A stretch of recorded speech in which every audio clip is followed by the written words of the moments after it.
तो सिल गया, अब जल्दी से तुरपाई कर देती हूँ। शांता ताई आती ही होंगी ब्लाउज लेने। आज तो बड़ी गर्मी है।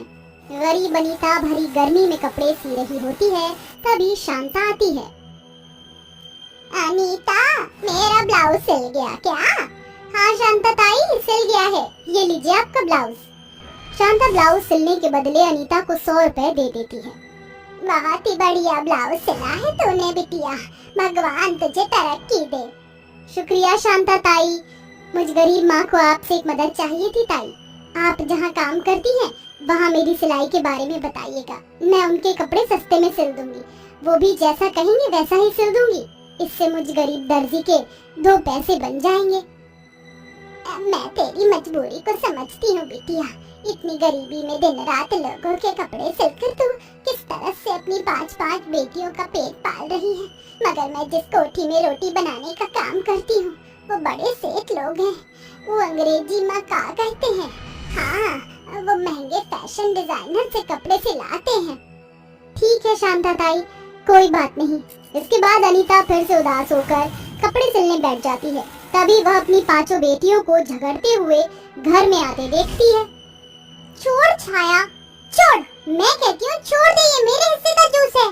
ऐसे कैसे, इसमें आधा हिस्सा मेरा भी है और मुझे गर्मी लग रही है, ये ठंडा ठंडा जूस मैं पीऊंगी, इसे गर्मी में लाइन में लगकर मैंने लिया था। नहीं नहीं, ये जूस मैं पीऊंगी, मुझे दो दीदी। क्या बात है, तुम सब ऐसे क्यों लड़ झगड़ रही हो? वो माँ, हम रास्ते में आ रहे थे ना, तो वहाँ पर एक अंकल ठंडा जूस बांट रहे थे, तो हम भी लाइन में लगे थे, मगर जूस खत्म हो गया, बस एक ही मिल पाया।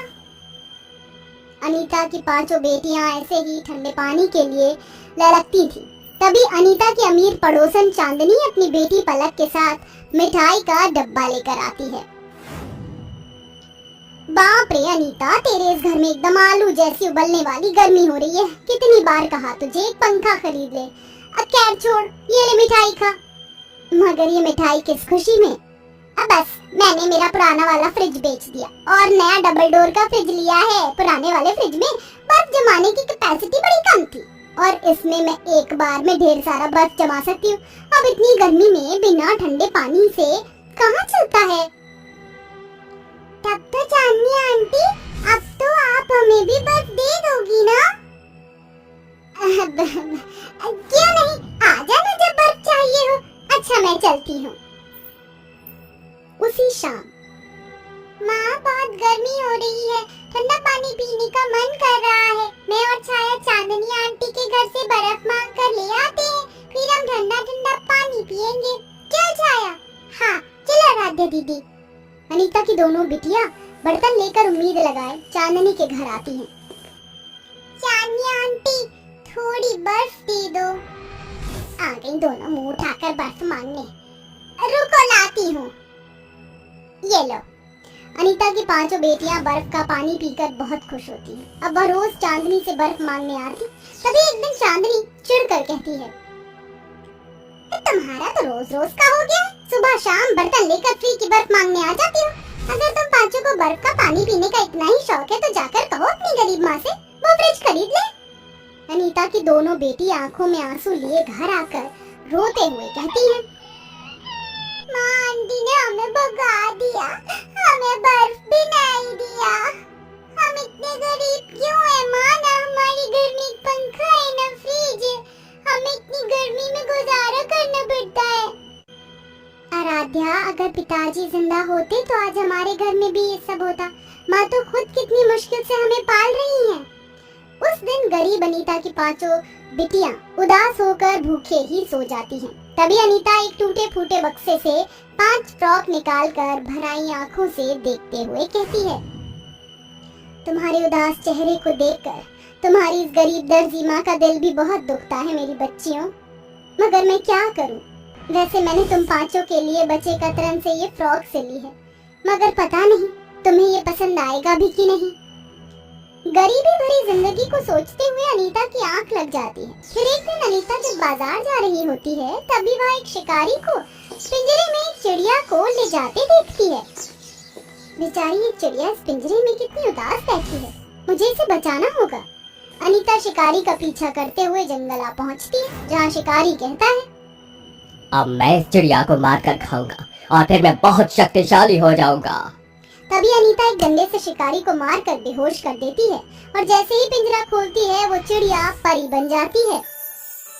मेरी जान बचाने के लिए तुम्हारा बहुत बहुत शुक्रिया। ये जादुई शिकारी है, इसने मुझे चिड़िया बनाकर कैद कर लिया था। बताओ मैं तुम्हारी क्या मदद करूं? अनीता परी को अपनी परेशानियां बताती है। मेरे साथ साथ मेरी 5 बच्चियों को भी ये गर्मी और गरीबी झेलनी पड़ती है। वो हरदम बस बर्फ बर्फ करती रहती है। प्यारी परी, तुम मेरी मदद करो। तभी परी जादुई छड़ी घुमाती है और अनीता को एक लाल पोटली देती है। इस पोटली में क्या है परी रानी? इसमें जादुई बीज हैं। इन्हें ले जाकर किसी भी कपड़े पर छिड़क देना, फिर तुम्हारे सारे दुख दूर हो जाएंगे। घर आकर अनीता उस पोटली में रखे बीजों को सबसे पहले अपनी बेटियों के लिए सिले हुए फ्रॉक पर छिड़कती है। तभी एकाएक वो बर्फ के गाउन बन जाते हैं। अनीता की 5 बेटियां बर्फ का गाउन देखकर बहुत खुश होती हैं।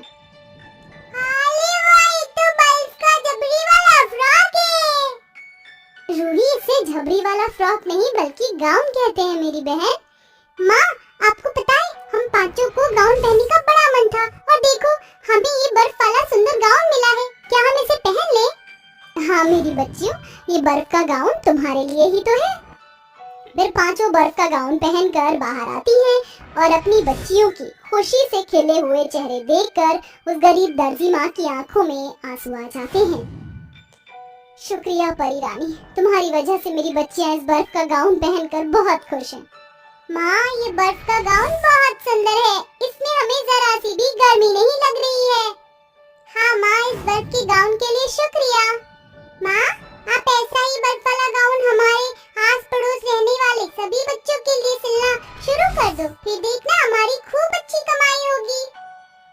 अनीता को अपनी बेटी की ये बात बिल्कुल ठीक लगती है। तभी वह पोटली के अंदर से कुछ जादुई बीज निकालकर कपड़ों पर छिड़क कर कहती है, मैं चाहती हूँ कि ये कपड़े बर्फ के ना बने, बस बर्फ जितनी ठंड इसमें भर जाए। अनीता के इतना कहते ही जादुई बीजों में से एक सुनहरी रोशनी निकलकर उस कपड़े में समा जाती है और कपड़े का तापमान बर्फ की तरह ठंडा हो जाता है। वहीं गरीब अनीता की बेटियां जब अपना बर्फ का गाउन पहनकर घर से निकलती हैं, तो अब उनकी हम उम्र की बच्चियां वैसा ही बर्फ का गाउन सिलने का ऑर्डर दे जाती हैं। और तभी चांदनी भी अनीता के घर आकर माफी मांगते हुए मक्खन लगाते हुए कहती है, अनीता, उस दिन के लिए मुझे माफ कर दो।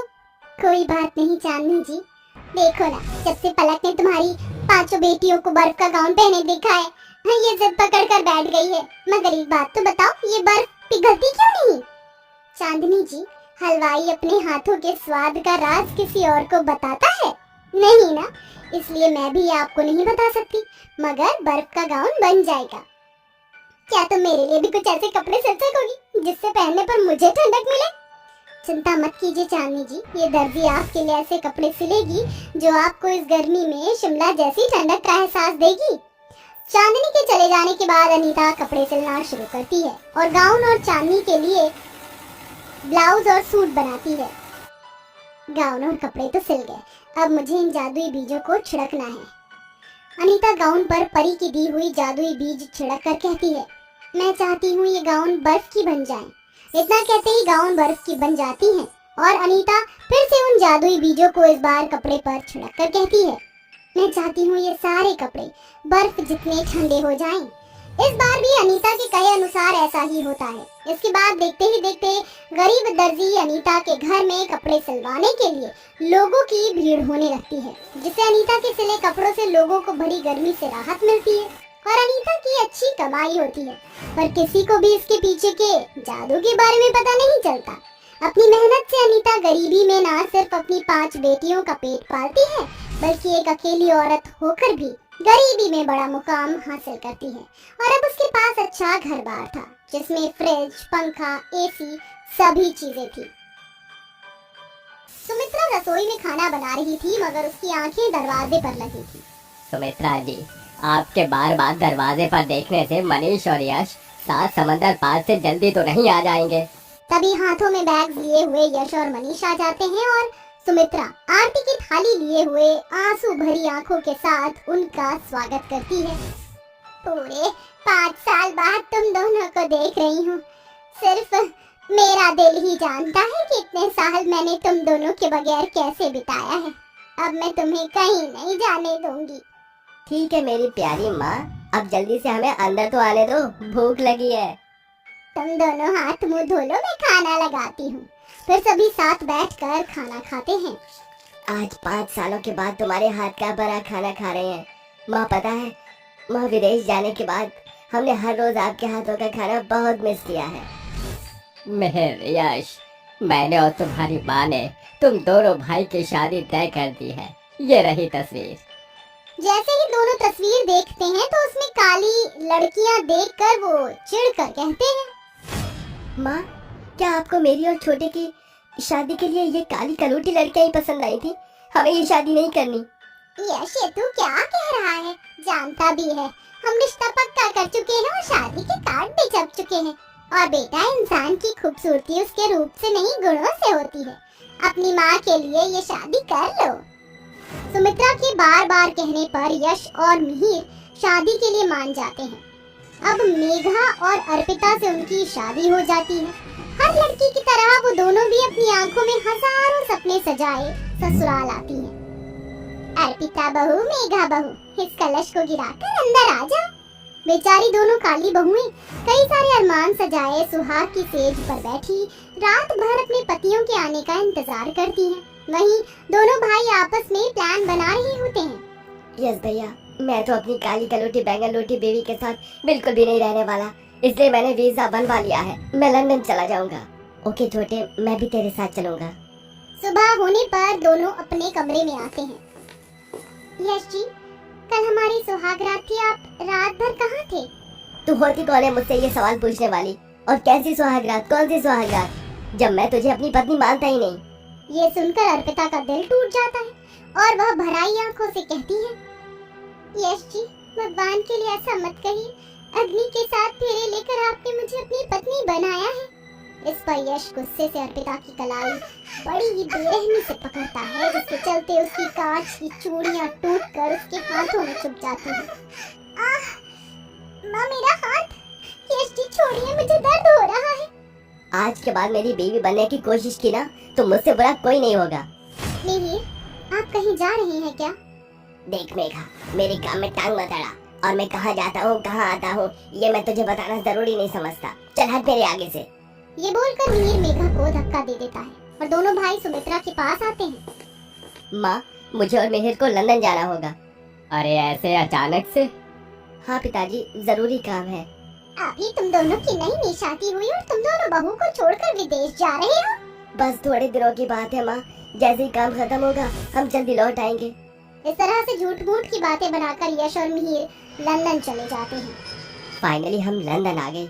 मगर छोटे, हम यहाँ आ तो गए, मगर करेंगे क्या? झूमेंगे, नाचेंगे, गाएंगे, ऐश करेंगे और क्या। वैसे भी तो यश भैया 4 दिन की ही तो लाइफ है। इसके बाद उन दोनों की मुलाकात एक पब में जोंग्रेजन लिया और अलीना से होती है, जो कि डांस कर रही होती हैं। Bring it on, bring it on, bring it on, Zara, up to forever. Bring it on, bring it on, bring it on, up forever, Sanam. Chica, chica, chica, that's my chica girl. Ain't nobody get me going better, that's my chica girl. भाई वो देखो क्या hot लग रही है दोनों, butter scotch ice cream की तरह। पर ये बटेगी कैसे? अरे छोटे, इसमें कौन सी बड़ी बात है, चल थोड़ा सा मक्खन लगाते ही ये गोरी अंग्रेजन कैसे हमारी तरफ खींची चली आती है। फिर दोनों उनके साथ आकर डांस करने लगते हैं। Hey gorgeous girl, what's your name? Ria, and she's my sis Alina. Can we dance? Of course, handsome. चारों काफी देर तक डांस करते हैं और कुछ दिनों में वो एक दूसरे को डेट करने लगते हैं। वहीं दूसरी तरफ बेचारी अर्पिता और मेघा अपने पति के प्यार के लिए उनके आने का इंतजार करती है, जिसके बाद यश और मिहिर उन अंग्रेजनों से शादी करके उन्हें घर ले आते हैं। तभी अर्पिता और मेघा अपने पतियों के गले लग जाती हैं। यश जी, आ गए आप? कितनी देर लगा दी? तभी अलीना अर्पिता को धक्का देते हुए घमंड से कहती है, You bloody Tamarina, तुम्हारी हिम्मत कैसे हुई मेरे हस्बैंड को टच करने की? यश जी, ये अंग्रेजन क्या कह रही है? एलिना बिल्कुल सच कह रही है। अब लीगली यही मेरी पत्नी है। मिहिर, आप भी? सॉरी मेघा। आप दोनों ने हमें इतना बड़ा धोखा दिया। हमारे होते हुए आप दोनों ने दूसरी शादी कर ली और हमारी सौतन ले आए। मिहिर, अगर ये अंग्रेजन आपकी पत्नी है तो फिर मैं कौन हूँ? क्या मेरी माँ का सिंदूर, ये मंगलसूत्र, अग्नि के साथ फेरे, सब झूठ था, फरेब था? मैं तुम्हें सफाई देना जरूरी नहीं समझता। लिया ही मेरी पत्नी है और तुम मेरी लिया के पैरों की धूल भी नहीं लगोगी। अपने पति से मिले धोखे के बाद सुमित्रा की दोनों काली बहुएं फूट फूट कर रोती हैं। वहीं उनकी अंग्रेजन सौतन उनके पतियों को लेकर कमरे में चली जाती है। चुप हो जाओ बहू, सारी गलती मेरी है जो मेरी कोख से मैंने ऐसी औलाद को पैदा किया जिसने औरत के मान को ठेस पहुंचाई। माँ जी, आप ही बताइए, क्या हम दोनों अच्छी बहुएं नहीं या अच्छी पत्नी नहीं बन सकती? हमारी क्या गलती है माँ जी जो हमारे पति हमारी सौतन ले आए? अगली सुबह मेघा चाय लेकर कमरे में जाती है जहाँ लिया मिहिर की बाहों में होती है। मिहिर जी, चाय लाई हूँ। तो दरवाजे पर क्यों खड़ी हो? कम ऑन, ब्लैकी टेकी। और वैसे भी हम दोनों एक दूसरे के सौतन हैं, तो मैं तुम पर तरस खाकर तुमसे मिहिर को शेयर कर लूंगी, लाइक चॉकलेट्स की तरह। मेरी अंग्रेजन सौतन, ये तुम्हारे विदेश में चलता होगा। ये भारत है और यहाँ की औरत सब कुछ बांट सकती है, लेकिन अपना सिंदूर और अपना सुहाग कभी नहीं। ये सुनकर लिया गुस्से में चिढ़कर गरम चाय मेघा के मुंह पर फेंक देती है। मेरा चेहरा क्या हुआ? जल रहा है ना? अच्छा हुआ। शक्ल से तो साउथ अफ्रीकी की तरह है, मगर जवाब बहुत देना आता है। Just get out! I said out! ऐसे ही वक्त बीतता है। सुमित्रा की दोनों काली बहू अपने पतियों के करीब अपने अंग्रेजन सौतन को देखकर घुट घुट कर रहती है। फिर एक दिन जब अर्पिता यश के कमरे की सफाई कर रही होती है, तभी उसका मंगलसूत्र देखकर एलिना कहती है, यश डार्लिंग, तुम्हारी पत्नी तो मैं हूँ ना, तो फिर ये मंगलसूत्र इसके गले में क्यों है? ये मुझे चाहिए। ओके बीवी। नहीं यश जी, भगवान के लिए मुझसे मेरा मंगलसूत्र मत छीनिए। मैं आपके आगे हाथ जोड़ती हूँ। जैसे ही यश अर्पिता के गले के मंगलसूत्र को छीनता है, उसका मंगलसूत्र टूट जाता है और अर्पिता कहती है, यश जी, आपने एक सुहागन से उसका मंगलसूत्र छीना है। जिस तरह से इस मंगलसूत्र की एक एक मोतियां जमीन पर बिखरी हुई हैं, मैं आपको बद्दुआ देती हूँ कि आपका ये नाजायज रिश्ता भी टूटकर बिखर जाएगा। और जब एक औरत टूटे हुए दिल से बद्दुआ देती है तो उससे कोई नहीं बच पाता। इसी तरह से वक्त बीतता है और अब लिया और अलीना ऑनलाइन लड़कों से चैटिंग करती हैं और उन्हें डेट भी करने लगती हैं। साथ में नाइट पार्टी भी शुरू कर देती हैं। और फिर एक दिन यश और मिहिर उन दोनों को ऐसा करते देख लेते हैं और उन्हें घर ले आते हैं। Mihir, leave me. I said leave me। मैं कहती हूँ छोड़ो मुझे। लिया, वो सब क्या था? यही बात मैं तुमसे भी जानना चाहता हूँ एलिना। तुम हमारे होते हुए एक्स्ट्रा मैरिटल अफेयर चला रही थी, शर्म नहीं आई तुम्हें? यश, हम कोई भारतीय नारी नहीं जो जिंदगी भर एक ही पति पर गुजार दे, समझे ना? और किस धोखे की बात कर रहे हो? तुम दोनों ने भी तो अपनी पत्नियों को ऐसा ही धोखा दिया था। नाउ हमें तुम्हारे साथ रहना ही नहीं है। ये पति पत्नी के रिश्ते से हम पाक चुके हैं। ठीक है, तो आज तुम्हें हम इस रिश्ते से आजाद करते हैं। अर्पिता, मेघा, हम दोनों भाइयों को माफ कर दो। हमसे बहुत बड़ी गलती हो गई जो हम सुंदरता के पीछे भागकर अपनी शादीशुदा रिश्ते के दायरे से बाहर गए। आखिर में यश और मिहिर अपनी गलती सुधार कर अर्पिता और मेघा की अंग्रेजन सौतन को डाइवोर्स दे देते।